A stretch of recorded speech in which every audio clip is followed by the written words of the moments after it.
Hey guys and welcome to my channel. So आज की video में हम लोग करने वाले हैं क्वेश्चन प्रैक्टिस। बेसिकली मैं आपको क्वेश्चन मतलब समझाऊंगी, ठीक है।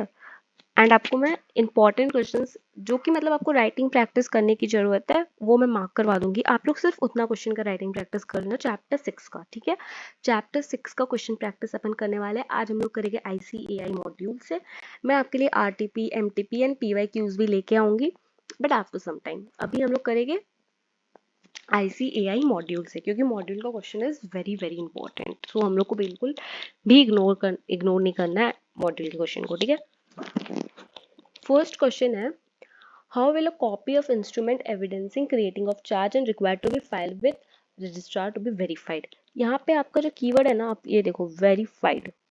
वेरीफाइड आप लोग ना पहले रिवाइज करके आना वो चैप्टर को। एंड आप लोग चाहे तो मेरे रिवीजन लेक्चर के से भी कर सकते हो, ठीक है। मैं ये चैप्टर का रिवीजन लेक्चर अपलोड की हूँ, आप लोग उससे कर सकते हो। तो इसमें बेसिकली आपको बताना है कि आप लोग अपना जिस जिस मतलब चार्ज क्रिएट किए हो ना, तो वो डॉक्यूमेंट को किससे वेरीफाई कराओगे। तो इसको हम लोग दो पार्ट में क्लासीफाई करेंगे। सबसे पहले, अगर आपका प्रॉपर्टी इंडिया में है तो किससे किससे आपको वेरीफाई कराना है। बेसिकली उसका कॉमन सील हो गया, किसका सिग्नेचर लगेगा, वो सब। अगर आपके इंडिया के बाहर है तो किससे किससे कराना है, ठीक है। ऐसे दो पार्ट में आपका इसका आंसर। सो आई होप आप मॉड्यूल खोल के बैठोगे अपने सामने, ठीक है। आई डोंट नो आज ब्लैक क्यों हो रहा है, ठीक है। देखिए, इन केस प्रॉपर्टी आपका अगर इंडिया के बाहर सिचुएटेड है तो आपको किससे किससे वेरीफाई करवाना है। कॉमन सील, ठीक है। अगर आपका कंपनी को कॉमन सील है तो कॉमन सील से। उसके बाद डायरेक्टर से कराना है, या फिर कंपनी सेक्रेटरी से कराना है, या फिर authorise officer of charge holder, या चार्ज होल्डर का कोई ऑथराइज्ड ऑफिसर है तो उससे करवा लेना है। और उस बंदे से भी करवाना है जो कि इंटरेस्टेड है हमारा ये चार्ज में, ठीक है। Person who is interested in charge, ठीक है। अगर आपका इंडिया में है तो आपको किससे किससे वेरीफाई कराना है। अगर आपका प्रॉपर्टी पार्टली या होली इंडिया में है तो आपको किससे किससे वेरीफाई कराना है। सबसे पहले आपको डायरेक्टर से ही सिर्फ कराना है, डायरेक्टर या फिर कंपनी सेक्रेटरी या फिर ऐसा बंदा जिसको चार्ज होल्डर ने ऑथराइज किया हुआ है, ठीक है। ठीक है। क्वेश्चन नंबर 2 है, what is floating charge when it get crystallise. Floating charge क्या होता है एंड वो क्रिस्टलाइज कब होता है, बेसिकली अपन को ये बताना है इसमें, ठीक है। तो फिर सबसे पहले आपको बताना है फ्लोटिंग चार्ज क्या होता है, जो किसी फिक्स्ड एसेट्स पे नहीं होता है। मतलब कि वो जो एसेट्स है फ्लक्चुएटिंग नेचर का एसेट्स पे होता है। जैसे आपका डेटर्स हो गया, आपका स्टॉक हो गया, राइट। ये सब चीज़ फ्लक्चुएटिंग नेचर का है। ये आप लोग normal day to day business activity में सेल कर सकते हो, परचेज कर सकते हो, राइट। एंड ये क्रिस्टलाइज कब होता है, मान लो कंपनी ने ना अपना टर्म्स एंड कंडीशन को ब्रेक कर दिया, या फिर कंपनी लिक्विडेशन में जा रही है, कंपनी वाइंड अप हो रही है, उस केस में ये क्रिस्टलाइज हो जाता है। और क्रिस्टलाइज हो जाने के बाद क्या होता है, एक बार फ्लोटिंग चार्ज आपका क्रिस्टलाइज हो गया तो फिर आपको आपका जो फ्लोटिंग चार्ज था वो फिक्स चार्ज में कन्वर्ट हो जाता है। कितना भी एसेट्स और उस हिसाब से पेमेंट होता है, कितना भी एसेट्स उस दिन अवेलेबल है वो फिक्स्ड चार्ज हो जाता है। मतलब लेट्स से आप लिक्विडेशन में जा रहे हो 31 दिसंबर को, ठीक है। तो फिर उस दिन 31 दिसंबर को आपने चार्ज क्रिएट किया था डेटर्स पे। जितना भी डेटर्स प्रेजेंट होगा उस दिन वो फिक्स्ड हो जाएगा, ठीक है। That is it. एक बार अपन देख लेते हैं सजेस्टेड आंसर्स को भी, जो मॉड्यूल में लिखा हुआ है। तो floating charge is a type of charge which is created on assets और अ क्लास ऑफ एसेट्स। एक बार आप लोग ये देखो अच्छे से। एंड क्रिस्टलाइजेशन कब कब होता है, ये देखिए आप। क्रिस्टलाइजेशन ऑफ फ्लोटिंग चार्ज, ये देखिए, raw material stock in trade fixed हो जाता है, राइट। एक बार रीड करिए।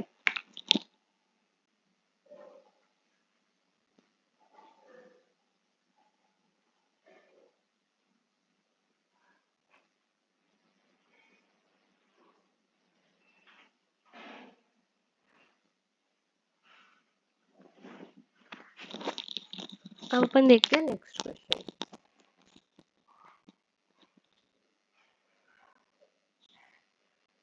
which is define the term charge. Charge क्या होता है, also explain what is punishment for default with respect to registration of charge.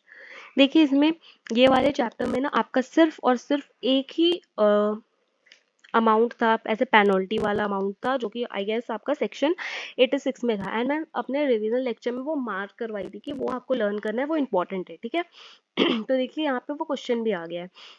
तो यहाँ पे आपको बताना है कि चार्ज क्या होते हैं। तो आप लोग चार्ज को डिफाइन कर दोगे कि चार्ज इज इंटरेस्ट और लीन जो कि क्रिएट होता है किसी भी प्रॉपर्टी पे या फिर एसेट्स पे कंपनी का, चाहे वो प्रॉपर्टी एसेट्स आपका कहीं पे भी सिचुएटेड हो, इंडिया के बाहर। एंड देन आपको पनिशमेंट बता देना है, पनिशमेंट जो कि सेक्शन 86 में आपका लिखा हुआ है, विच इज अगर आप वो पर्सन या ऑफिसर डिफॉल्ट विलफुली डिफॉल्ट किया है तो फिर उसके ऊपर सेक्शन 447 एप्लीकेबल हो जाएगा। एंड कंपनी के ऊपर पेनल्टी लगेगा 5 लाख रुपीज का, एंड ऑफिसर इन डिफॉल्ट पे लगेगा पेनल्टी 50,000 रुपीज का। सेक्शन 86 में आपका ये है, ठीक है। नेक्स्ट क्वेश्चन अपन देखते हैं। Renuka soaps and detergent limited released on 2nd May 2022 that particulars of charge created on 10th March 2022 in favor of Sankal commercial bank limited were not registered with registrar of company. तो यहाँ पे एक company ने अपने किसी asset पे charge create किया था जिसको वो रजिस्टर नहीं करवाया आरओसी के पास। अभी आप लोग को बताना है what procedure should the company follow to get the charge registered. Company को क्या प्रोसीजर फॉलो करना है सो दैट वो चार्ज को रजिस्टर करवा ले, ठीक है। प्रोसीजर क्या होगा, बेसिकली रजिस्ट्रेशन का प्रोसीजर बताना है आपको। Would the procedure be different अगर company realise its mistake of not registering the charge on 7th June instead of 2nd May 2022 explain with reference to the provision of Companies Act 2013।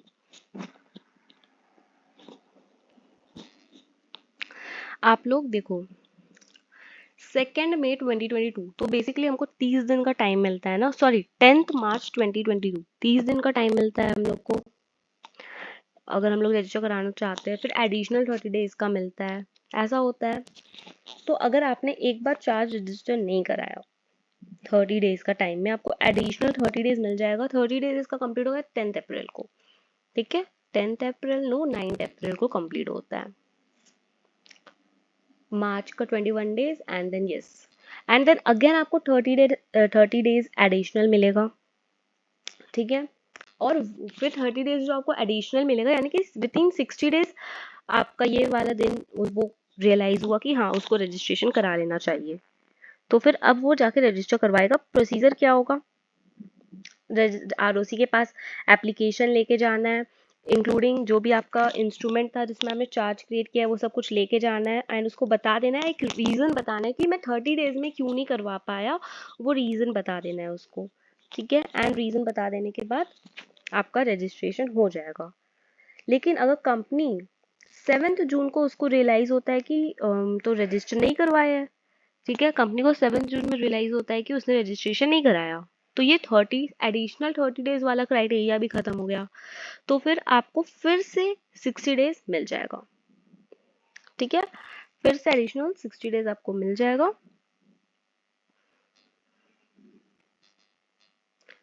And then आप लोग additional फी के साथ उसको registration करवा सकते हो। तो आपको ऐसे लिखना है कि मैं आपको दिखाती हूँ, ये वाला क्वेश्चन आपको लिख के जरूर प्रैक्टिस करना है। क्वेश्चन नंबर 4 वो अच्छा क्वेश्चन है, राइटिंग प्रैक्टिस में जरूर से उसको करना है। एंड आपको इतना ज़्यादा एक पैराग्राफ में कुछ भी नहीं लिखना है, अच्छे से प्रोविजन अलग, एनालिसिस अलग, कंक्लूजन अलग, 3 पैराग्राफ में अपने आंसर्स को ब्रेक करना है। मैं राइटिंग प्रैक्टिस भी करवाऊंगी उसमें मैं आपको बताऊंगी करेक्ट वे कैसे आप लिख सकते हो अपने आंसर्स को, ठीक है। देखो आपका चार्ज जो क्रिएट हुआ है वो आफ्टर 2/1/2018 क्रिएट हुआ है, तो आपको पहले 30 डेज का टाइम मिलेगा कि आप रजिस्टर कराओ। अगर आप 30 डेज में रजिस्टर नहीं कराओ तो आपको अनदर 30 डेज मिलेगा, यानी कि एडिशनल 30 डेज मिलेगा। तो उसमें आप हमारा जो ये कंपनी है वो रजिस्टर करवा लेता है फर्स्ट केस में, एंड सेकेंड केस में वो ये एडिशनल 30 डेज में भी रजिस्टर नहीं करवा रहा है तो उसको एडिशनल 60 डेज का टाइम मिल जाएगा विद द एडवोरम फी। एडवोरम फी के साथ आप रजिस्टर करवा लो, ठीक है। ये वाला आप राइटिंग प्रैक्टिस जरूर से करना। नेक्स्ट क्वेश्चन नंबर 5 ये देखो,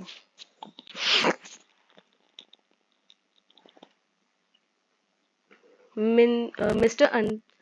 Antrix purchased a commercial property in Delhi belonging to NRT Limited after entering into an agreement with the company. At the time of registration, Mr. Antrix come to know that the title deed of the company was not free. Oh my god, and the company expressed its inability to get the title deed transferred.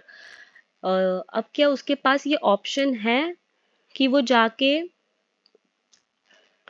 बोल सके कि company मेरे को पता नहीं था वगैरह? देखो, सेक्शन 81 के हिसाब से आप अगर कंपनी अपना रजिस्ट्रेशन करवा लेती है चार्ज का, ठीक है, ये क्वेश्चन में बेसिकली ये है कि ये बंदा है वो किसी कमर्शियल प्रॉपर्टी परचेज कर लिया और उसको पता नहीं था कि वो जो कंपनी है वो चार्ज क्रिएट की हुई है उस पे।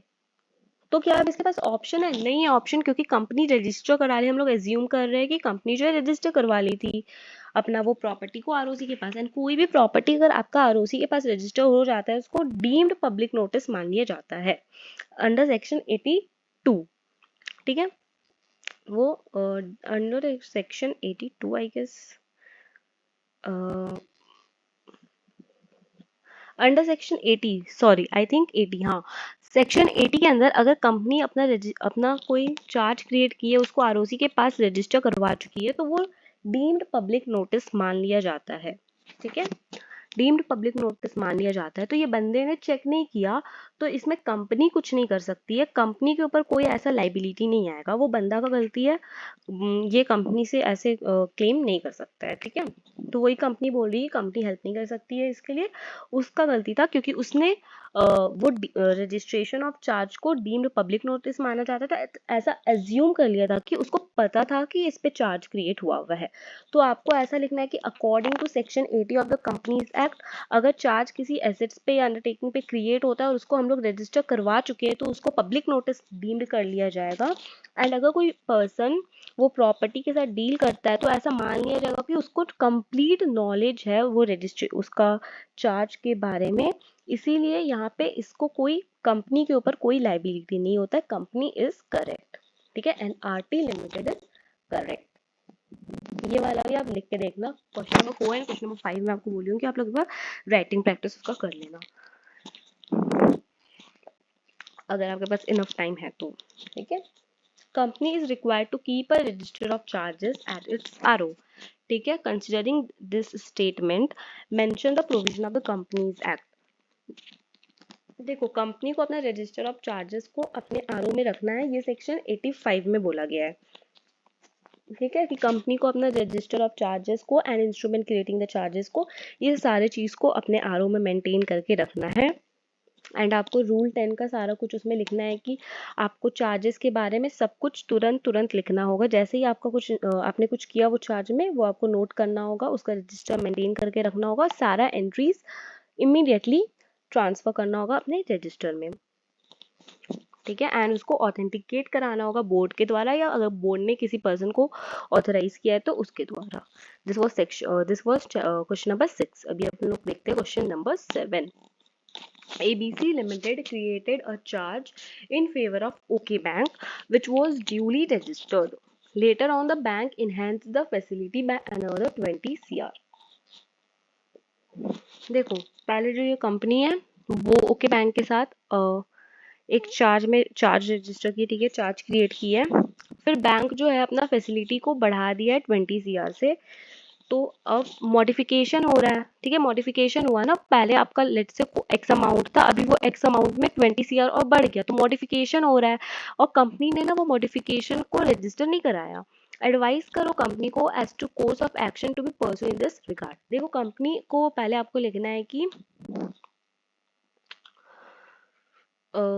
as per Companies Act, as per Section 87, wait, section 87 तो सीजी का है।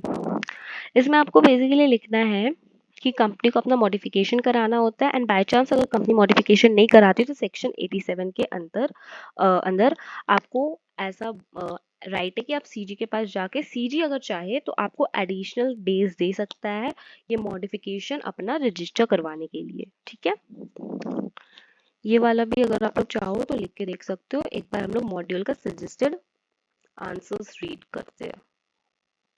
आंसर रीड करते हैं क्वेश्चन नंबर 7 का। क्वेश्चन नंबर 4, 5 एंड 7 आप लिख के देखना। ये देखो, ABC Limited is advised to immediately file an application for rectification of charges in form CSG 8 with CG। CG के साथ फाइल करो, ठीक है। उसके बाद सेक्शन 87 एम्पावर करता है सीजी को कि वो ऑर्डर दे सकता है, अगर सीजी चाहे तो वो ऑर्डर दे सकता है rectification of register of charges के बेसिस पे, ठीक है। When there is any omission, अगर आरओसी के पास आपने कोई इन्फॉर्मेशन दिया और उसमें कुछ छूट गया, लाइक सेटिस्फेक्शन ऑफ चार्ज वगैरह कुछ भी अगर छूट गया, तो सीजी के पास राइट है कि वो आपको एडिशनल डेज दे सकता है। एंड सेम मॉडिफिकेशन के लिए भी सीजी के पास राइट है कि वो आपको एडिशनल डेज दे सकता है। तो आपको CSG 8 सीजी के पास फाइल करना है। सीजी चाहे तो आपको एडिशनल डेज दे सकता है। ऑर्डर और rectification shall be made by the CG on such terms and conditions. CG आपको कोई भी टर्म्स एंड कंडीशंस के हिसाब से दे सकता है आपको एडिशनल डेज, ठीक है। Section 7 if you sorry question 7 अगर आप लोग चाहो तो एक बार देख लेना। Let's see last question which is Ranjit acquired a property from PQR Limited which was mortgaged to Pyramid Bank. He settled due to Pyramid Bank in full, and the same was registered with the sub-registrar who noted that mortgage has been settled. Okay, but neither the company no, okay, इसमें basically ये है कि एक बंदे ने bank के साथ charge create किया था और आरओसी के पास उसको रजिस्टर करवा दिया। अभी चार्ज का सेटिस्फेक्शन हो चुका, मतलब पेमेंट हो चुका चार्ज का, मतलब वही लोन का पेमेंट हो चुका, लेकिन आरओसी को वो ना ही बैंक और ना ही वो बंदे रंजीत ने बताया। तो लेकिन आरओसी को कहीं और से पता चल गया है कि सेटिस्फेक्शन हो गया है। तो क्या आरओसी के पास ये राइट है कि वो खुद से आरओसी खुद से नोट कर सकता है सेटिस्फेक्शन को? तो answer is yes. Section number 83 ROC को पावर देता है कि अगर उसको सेटिस्फेक्शन ऑफ चार्ज के बारे में पता चला है तो फिर वो उसको सेटिस्फेक्शन ऑफ चार्ज को रिकॉर्ड कर सकता है एंड वो नोटिस दे सकता है रंजीत को एंड बैंक को अबाउट दिस, ठीक है। अगर आपका डेट ऑल्दो ना ही रंजीत और ना ही बैंक दोनों में से किसी ने भी आरओसी को नहीं बताया, लेकिन आरओसी को पता चल गया, फिर भी आरओसी के पास राइट है कि वो सेटिस्फेक्शन ऑफ चार्ज को नोट कर सकता है एंड रंजीत को एंड बैंक को बता सकता है रिगार्डिंग दिस एंड इशू कर सकता है उनको certificate of satisfaction of charge, ठीक है। अभी आप ये वाला सजेस्टेड आंसर्स का रीड कर लेना guys. And if you want तो सेक्शन आई विल सजेस्ट कि आप 4, 5, 7, 8 ये 4 क्वेश्चन लिख के देखो। जस्ट मैं 8 क्वेश्चन से 4 क्वेश्चन ही आपको लिख के देखने बोल रही हूँ, क्योंकि इस टाइप का केस स्टडी वाला क्वेश्चन बहुत इंपॉर्टेंट है, बहुत ज़्यादा इंपॉर्टेंट है एंड बहुत अच्छा क्वेश्चन है। ये सेम ऐसा क्वेश्चन आपका आ सकता है एग्जाम में, इसलिए मैं आपको बोल रही हूँ कि लिख के देखना, जरूर से लिख के देखना if you want to score 60+ in your law, ठीक है। that's it for this video. I hope आपको समझ में आया होगा। if yes, make sure you subscribe my channel and like my video. that's it for this video guys. and मैं RTP, MTP and PYQ का भी questions लेके आऊंगी आपके लिए, बस I need some time and support. bye bye.